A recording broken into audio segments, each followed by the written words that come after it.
Hi, I'm going to show you guys how to get to the hidden menu on the Uconnect.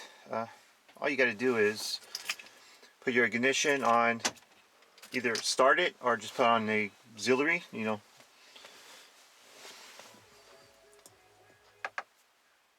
power the radio off.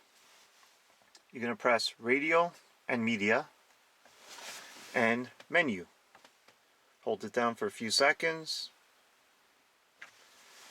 and this menu will pop up. And you got 3 pages. So you could go into each one of them. There's a whole bunch of submenus. Go back. Radio adjustments. Like there's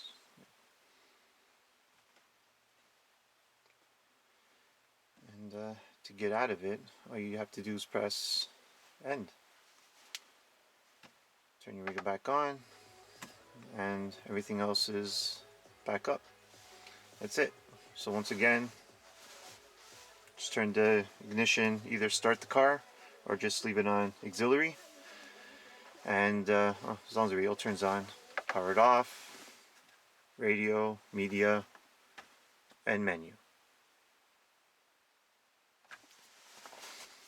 There you go. Hopefully you like it, and if you have any questions, please comment below.